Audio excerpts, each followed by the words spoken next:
السلام علیکم ورحمۃ اللہ وبرکاتہ۔ معزز ناظرین و سامعین،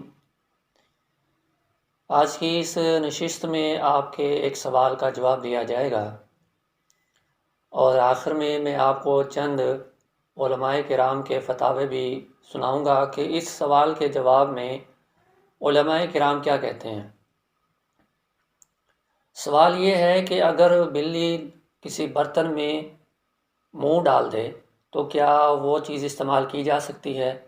کیا بلی کا جھوٹا دودھ پیا جا سکتا ہے یا کوئی چیز استعمال کی جا سکتی ہے؟ اگر بلی وضو والے پانی میں منہ ڈال دے تو کیا اس پانی سے وضو ہو جائے گا، کیا جا سکتا ہے؟ اور اسی طرح اس کی ایک شاخ یہ بھی ہے کہ اگر بلی نے چوہا کھایا ہے یا ناپاک چیز کھائی ہے اور پھر اس نے دودھ میں یا چائے میں یا پانی میں منہ ڈال دیا تو کیا اس کو استعمال کیا جا سکتا ہے، وہ پاک ہوگی؟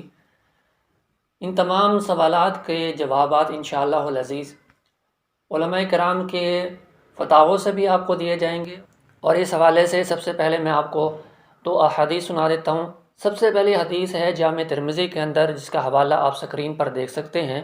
حضرت ابو قتادہ رضی اللہ تعالی بیان فرماتے ہیں کہ نبی کریم صلی اللہ علیہ وسلم نے فرمایا کہ بلی نجس نہیں ہے، بلی ناپاک نہیں ہے، کیونکہ یہ تمہارے گھر میں آنے والوں میں سے، آنے والیوں میں سے ہے، یعنی کہ اس کا گھر میں آنا جانا لگا رہتا ہے۔ اور دوسری حدیث مسند احمد کے اندر موجود ہے، جس کا حوالہ بھی آپ کو سکرین پر دکھایا جا رہا ہے۔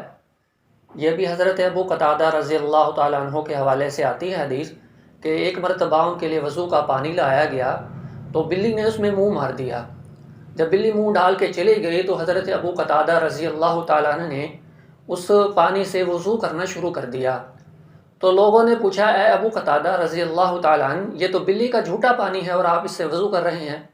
تو انہوں نے فرمایا کہ نبی کریم صلی اللہ علیہ وسلم نے فرمایا تھا کہ بلی تمہارے گھر میں آنے والوں میں سے ہے، تمہارے آنے والیوں میں سے ہے، یہ آنے والوں میں سے ہے، یہ ناپاک اور نجس نہیں ہے۔ تو اس حدیث سے بھی معلوم ہوا کہ اگر بلی کا جھوٹا پانی ہو تو اس سے وضو کیا جا سکتا ہے، وہ پانی ناپاک نہیں ہے۔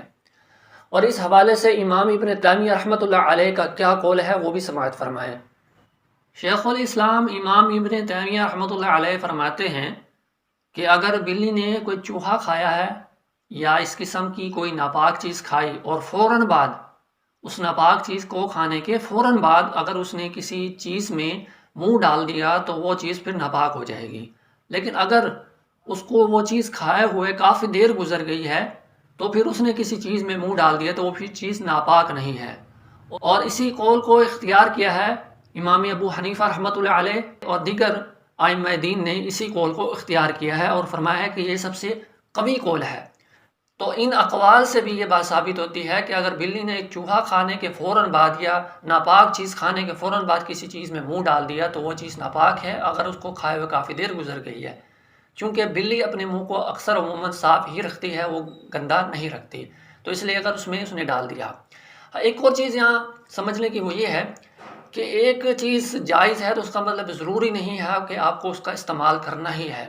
اگر بلی نے کسی چیز میں منہ ڈال دیا اور آپ کا یہ عقیدہ ہے کہ یہ ناپاک نہیں ہے، لیکن آپ کو ویسے ہی کراہت ہوتی ہے، آپ استعمال کرنا نہیں چاہتے، تو آپ اگر نہیں کرنا چاہتے تو وہ آپ کے اوپر ہے، لیکن اس کو ناپاک کا فتویٰ دے دینا یہ درست نہیں ہے۔ آئیے اب چند علماء کرام کے مختصر سے فتاوی بھی میں آپ کو یہاں سکرین پر دکھا دیتا ہوں۔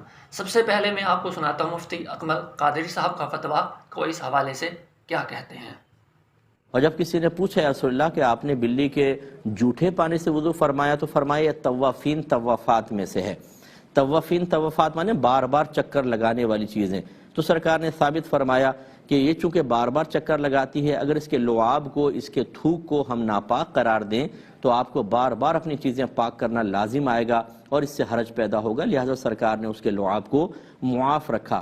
تو معزز ناظرین، مفتی اکمل قادری صاحب کا آپ نے فتویٰ سماعت فرمایا۔ اب آگے چلیے ہم اب یہ سوال کا جواب لیتے ہیں محمد علی مرزا سے کہ وہ اس بارے میں کیا کہتے ہیں۔ جناب، بلی اگر کسی برتن سے دودھ پی لے تو کیا باقی دودھ پاک رہے گا؟ کیا ہم اسے پی سکتے ہیں؟ پی سکتے ہیں، بلی کا جھوٹا ناپاک نہیں ہے۔ جی سامعین، تو محمد علی مرزا صاحب کا بھی آپ نے فتویٰ سماعت فرمایا۔ اب آگے چلتے ہیں مفتی طارق مسعود صاحب سے، وہ اس بارے میں کیا کہتے ہیں۔ سے اگر بلی نے دودھ میں منہ ڈال دیا تو اس کا استعمال کرنا کیسا ہے؟ جائز ہے، صحیح حدیث سے ثابت ہے کہ بلی کا جھوٹا جو ہے وہ پاک ہے۔ جی ناظرین، ابھی اسی سوال کا جواب ہم لیتے ہیں المکی الحجازی سے کہ وہ اس بارے میں کیا کہتے ہیں۔ بلی کا جھوٹا کھا سکتے ہیں؟ بلی کے جھوٹے کے حوالے سے بہت سارے لوگوں کے اندر یہ غلط فہمیاں پائی جاتی ہیں۔ اکثر لوگ یہی سمجھتے ہیں کہ بلی کا جھوٹا ناپاک ہوتا ہے۔ یہ میں نے آپ کو علماء کرام کے فتاوے سنائے ہیں، اور آخری فتویٰ وہ آپ قاری صہیب احمد صاحب میر محمدی حافظ اللہ تعالیٰ کا بھی سنیں کہ وہ اس بارے میں کیا کہتے ہیں۔ کسی برتن میں اگر بلی منہ ڈال دیتی ہے پانی میں تو اس پانی سے وضو کیا جا سکتا ہے۔ فرمایا انہا من الطوافین، جس طرح خادم اور غلام تمہارے گھر میں چکر لگاتے ہیں اس طرح یہ خادمہ کے طور پر ہی ہے، تو اس کا جھوٹا ناپاک نہیں ہوگا۔ تو معزز ناظرین کرام، میں امید کرتا ہوں کہ اس سوال کا جواب آپ کو بخوبی سمجھ آ گیا ہوگا، کیونکہ آج کی اس ویڈیو میں ہم نے آپ کے سامنے 2 احادیث اور امام ابن تیمیہ رحمۃ اللہ علیہ کا قول سنایا، اور اس کے بعد آپ کو 5 مختلف علماء کرام کے فتاوے بھی سنائے کہ وہ اس حوالے سے کیا کہتے ہیں۔ تو یہ بات بالکل واضح ہو چکی ہے کہ بلی نے اگر کوئی ناپاک چیز کھانے کے فوراً بعد کسی چیز میں منہ نہیں ڈالا تو وہ چیز استعمال کی جا سکتی ہے، اور اس پانی سے وضو بھی کیا جا سکتا ہے۔ اللہ تبارک تعالیٰ ہمیں قرآن و سنت کو سمجھ کر عمل کرنے کی توفیق نصیب فرمائے۔ معزز ناظرین، جیسا کہ آپ جانتے ہیں کہ ہمارا یہ یوٹیوب چینل باب الاسلام انسٹیٹیوٹ آپ کے دینی سوالات کے جوابات قرآن و حدیث کی روشنی میں دیتا ہے، اور اسی طرح اسلامی اور روحانی وظائف بھی آپ کو بتاتا ہے۔ تو اگر آپ کا کوئی دینی مسئلہ ہے جو آپ پوچھنا چاہتے ہیں، یا آپ کوئی دعا یا کوئی وظیفہ پوچھنا چاہتے ہیں کسی بھی حوالے سے، تو کمنٹ میں اپنا سوال درج کیجئے۔ انشاءاللہ العزیز پوری ذمہ داری کے ساتھ، پوری تحقیق کے ساتھ آپ کو اس کا جواب دیا جائے گا۔ ویڈیو اگر اچھی لگی ہے تو لائک اور شیئر کر دیں، اور اپنی قیمتی رائے کا اظہار کمنٹ سیکشن میں ضرور فرمائیں۔ السلام علیکم ورحمۃ اللہ وبرکاتہ۔